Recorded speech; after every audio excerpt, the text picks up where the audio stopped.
Hola, ¿qué tal? Bienvenidos a Civil One, el podcast. Este es un foro creado por José Manuel Gutiérrez y por mí, Julio Calderón, para discutir sobre ingeniería civil y sustentabilidad. Pues bueno, esta es la primera temporada, este es ya el capítulo número 8 y pues ahora vamos a estar platicando con el doctor José Manuel Gutiérrez. Él pues ya está de más que lo presentemos, ya es muy famoso y lo conocemos todos, ¿verdad?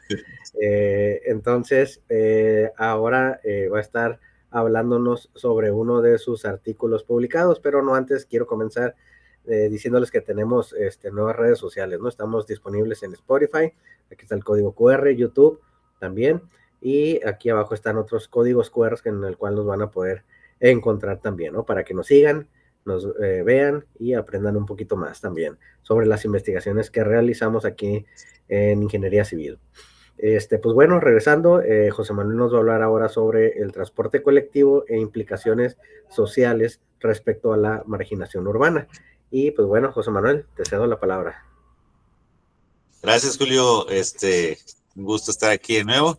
El día de hoy te voy a hablar acerca de un artículo que llamamos Accesibilidad del transporte colectivo e implicaciones sociales respecto a la marginación urbana. Es un artículo que fue una primera iteración para este match entre marginación urbana y calidad de vida y los estudios de transporte que realizamos. Es de por allá del 2019, se publicó en enero del 2019 y estos fuimos los autores. En relación a la problemática, te comento rápidamente que, pues bueno, este artículo usa de caso de estudio de la ciudad de Mexicali y estaba buscando específicamente una cosa, similar al artículo que tú nos platicaste la vez pasada. En el capítulo 1, estaba buscando determinar en qué medida las rutas de transporte público actuales y operando están atendiendo a la población más marginada de la ciudad. Entonces, esa es la problemática que se buscó analizar. Para ello, ahorita como te voy a contar más adelante, se utilizaron sistemas de información geográfica, un indicador dentro de los disponibles y pues la información pública oficial, en este caso del INEGI. Ok, muy bien. En cuanto a la metodología que seguiste para hacerlo, ¿qué nos platicas? De acuerdo. Bueno, todas las ciudades son diferentes, se me olvidó comentarte en la introducción. Todas tienen procesos históricos a lo largo del tiempo que se van dando y tienen que ver con su presión geográfica, con la cantidad de población con la que cuentan. Y muchas veces estos procesos se dan de manera muy acelerada, lo cual complejiza la planeación urbana.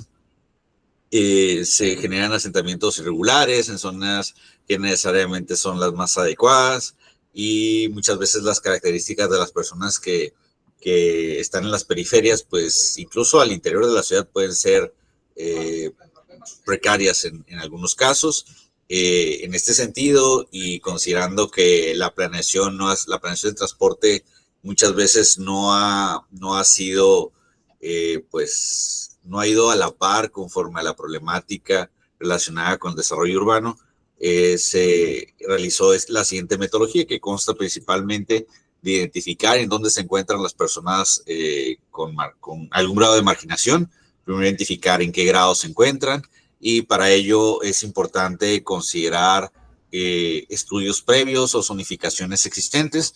Esto para que la información que se recolecte de los estudios de campo, de las investigaciones, permita tributar a estas unidades o zonificaciones que ya se tienen. Siempre es bueno contar con este tipo de match entre la información que genera un investigador o un consultor y la información pública oficial, porque permite de alguna manera alimentar estas zonas. Estas zonas para este artículo son 104, pero están considerando la unidad censal del INEGI, que son los AGEPS, área geoestadística básica, entonces permite usar información pública oficial y disponible en los portales de INEGI relacionadas con las características del hogar, que si cuentan con piso de tierra, con internet, cuántas personas por hogar. Entonces, toda esta información que está disponible por AGEP al momento de generar una zonificación o utilizar un existente, te permite contar con la información más actual y completa posible. Es probable que se necesiten hacer algunos estudios particulares para afinar algunos detalles, pero la ventaja de las investigaciones como esta que hemos realizado es que echa mano de lo existente para poder dar una primera aproximación al problema. Recordemos que para esta metodología necesitamos primero identificar en qué grado de marginación se encuentra la población. Ahorita te voy a mostrar un mapa y eso permite pues cumplir con el primer objetivo, saber dónde está la gente con mayor grado de marginación. Hay 5 niveles de marginación: muy bajo, bajo, medio, medio alto y muy alto. El muy alto, mientras más marginado estés, pues careces de muchas condiciones indispensables para la calidad de vida, para el desarrollo, para la salud, para la educación, etc. Entonces, mientras mayor marginación es peor y mientras menor marginación es mejor. Es prácticamente lo opuesto. Entonces, en la metodología, una primera cosa es identificar el grado de marginación de la población por zona, y la segunda parte de la metodología consiste en calcular un indicador. Hay muchos, pero un indicador que habla acerca de la accesibilidad se llama densidad red. En realidad es muy simple su cálculo. Tiene que ver con la relación entre el área de cobertura, en este caso del transporte público, y el área de estudio. Entonces es una simple relación. Aquí, ¿cuál es la diferencia? Esta es la fórmula. La diferencia es que esta evaluación de qué tanto se atiende a los sectores más vulnerables o a la población marginada se hace considerando tres buffer o tres incrementos a partir del eje donde está la ruta, que sería 100, 200 y 300 metros. Entonces ya tenemos una metodología de identificar la ubicación de las personas marginadas, su grado de marginación. Segundo, calcular la densidad de red del transporte público a 100, 200 y 300 metros. Y finalmente, la última parte de la metodología consiste en pues analizar si efectivamente el transporte público atiende a la gente que más lo necesita, que son las de mayor marginación. En eso consiste la metodología de forma general. Ok, muy bien. Bastante completa. Abordas hay varios aspectos que deben de estar ahí, ¿no? Y bueno, en cuanto a hallazgos, ¿cuáles son los resultados que encontraste aplicando esta metodología? De acuerdo. Hay algunos mapas. Primero que nada, me regreso a la figura 1 y podemos notar que en Mexicali, poco más del 90% de la población, un poquito más, está en grados de marginación baja y media baja. De hecho, solamente tenemos una pequeña fracción que están en media alta. Eso quiere decir que poco menos del 10% se encuentra en un grado de marginación considerable, y esto pues parece que no es mucho, pero bueno, si el transporte público atendiera a estas personas en marginación, hay zonas en la República Mexicana que tienen marginaciones altas y muy altas. Quizás en nuestro caso, en la parte por vivir en frontera, por ser una ciudad muy dinámica, quizás no presentamos grados de marginación tan altos. Pero bueno, identificamos que menos del 10% está en condiciones de marginación pues altas y medianamente altas. En ese sentido, pues bueno, es la primera parte se cumple a través de un mapa donde se han procesado la información de INEGI y salió esta figura 1. El siguiente hallazgo fue una superposición de capas entre esta marginación y la cobertura, y podemos ver que a 100 metros pues la cobertura del sistema es 35%, a 200 metros sube a 58%, y finalmente a 300 metros el grado de cobertura alcanza el 73%. Pero ¿en qué medida atiende a las personas que más lo necesitan? Bueno, aquí me voy a ir antes de irme a responder esa pregunta, me voy a regresar, porque si nos vamos a documentos oficiales, hay varios rangos de cobertura que son aceptados. Por ejemplo, hay autores que dicen que 1000 metros pues está bien, o sea, que la gente que camine 1000 metros es adecuado.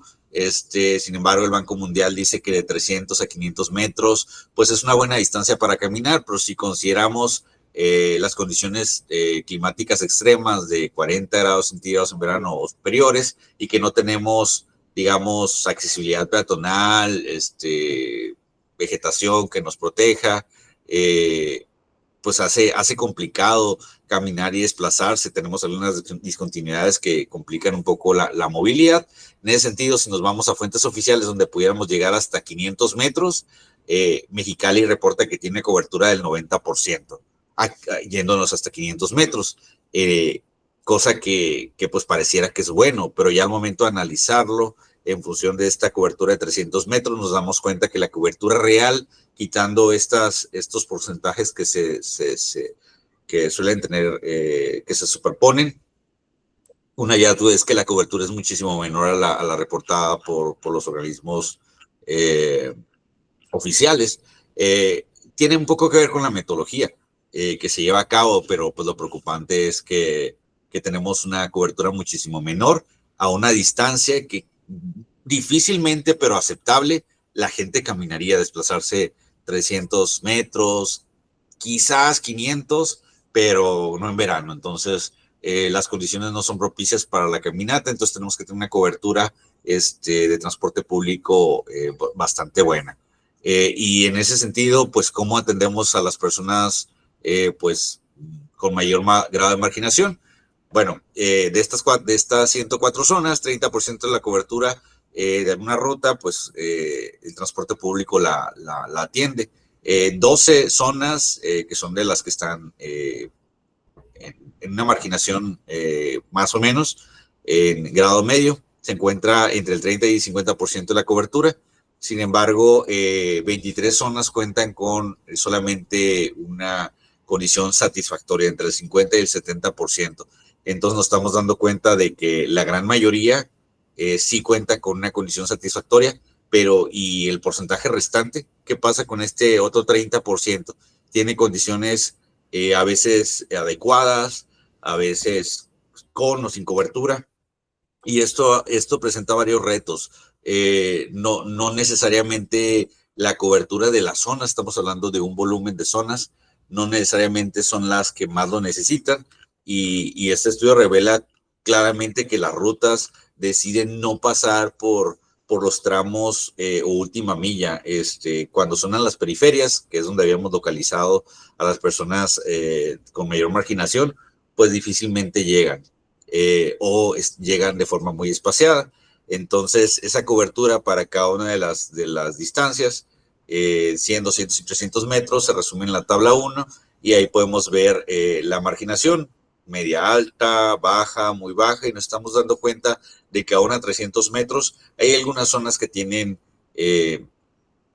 poca cobertura, y coincide perfectamente con aquellas zonas que están a las periferias, que son las que más necesitan el transporte público para desplazarse, y pues son las que pues lo tienen parcial o definitivamente no lo tienen. Y se entiende perfectamente la visión de los transportistas de que, bueno, es que si está más lejos y si son unas cuantas personas, pues quizás el costo-beneficio no es satisfactorio, no dan las cuentas, y sabemos que el transporte público es un negocio, pero pues estas personas que viven en grado de marginación medio alto y alto, pues en este caso solamente hay medio alto,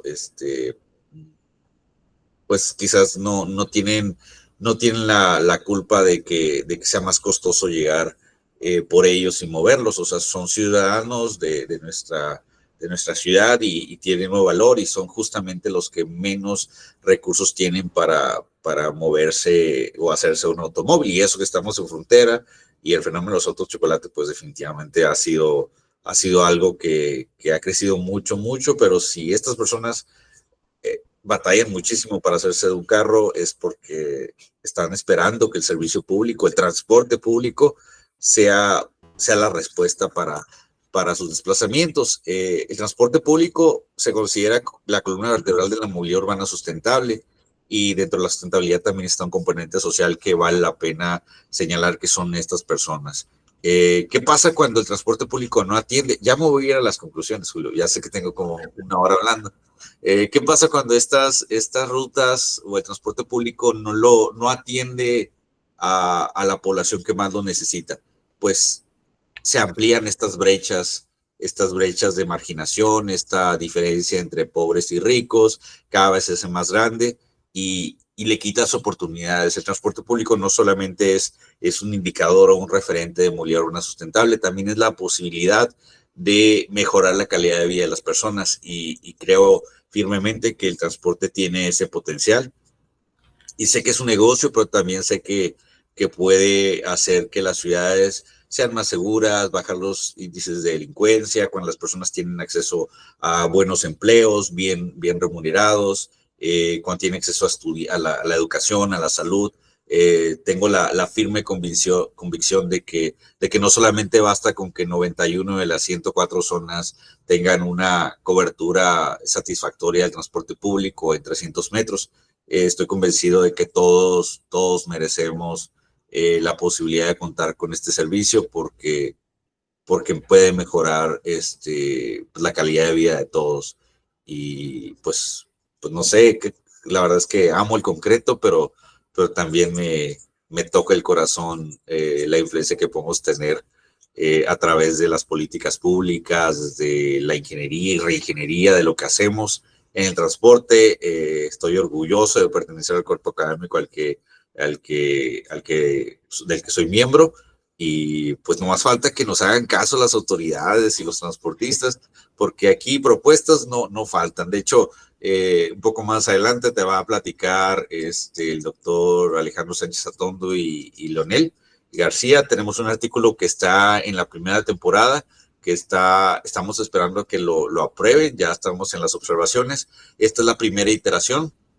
El que viene ya trae una simulación del transporte, evaluando las rutas propuestas, la reestructuración del sistema de transporte, trae una verificación de itinerarios. La verdad es que está muy bueno. De hecho, no sé por qué no lo han publicado, pero bueno, este solamente fue con un indicador, y fue con sistemas de información geográfica e información pública. El otro va a estar buenísimo, pero todavía no lo publican, y este podcast en esta temporada habla de publicaciones